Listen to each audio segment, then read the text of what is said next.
My name is Lindsay Mickey. I am a history professor at the University of Lynchburg by day and an artist by night and on the weekends. I'm also a member of the Hill City Sliders dance team. I have a show coming up at the Academy of Arts in downtown Lynchburg, and the show will be in July of 2020. All the pieces that I am putting in the show are done in oil with a brush or a palette knife. And a lot of them are recent works that I've been painting, but I have some pieces that are old that I started way in the past, couldn't figure out how to finish them or how to make them right. And just like life, there's a time when you can't figure things out, and then later on you can. And so that's what happened with a lot of these. I went back and worked on them. And so in going back and working on them, I was able to revisit different parts of my life.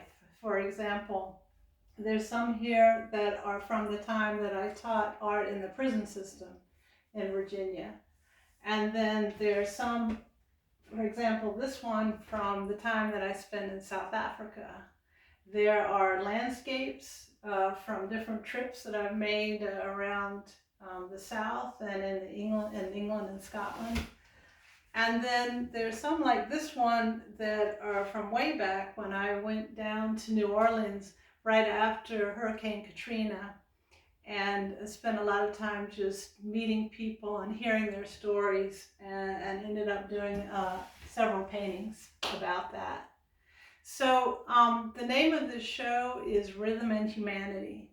Rhythm because just like life, you've got to find that rhythm when you're painting. There's rhythm in everything. Everything is about rhythm. And I learned that from my mentor, who was a painter and a sculptor, but he was also a jazz musician and used to say it's all about that rhythm.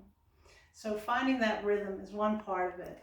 Humanity because you can't really paint paintings that are true unless they have humanity in them, unless you find that humanity. So for example, when I'm painting prisoners, I've got to recognize their humanity and work as hard as I can to show that humanity in my paintings. But even if I'm just painting a landscape, I've got to somehow put some of my own humanity into that painting. So we're living in a time when it feels like we've maybe lost our rhythm and that we're struggling to hold on to our humanity. So this show is like one little tiny effort to bring back that rhythm and that humanity. So I want to give a shout out to the young man behind the camera, William Richards, aka Mitch, who's been a tremendous help to me in this project. So say hi. Hi guys. Are you okay? And I also want to say thank you to Howard Butler, who did a wonderful job in framing a lot of the pieces that are going into the show. So I hope you all can make it. Thanks.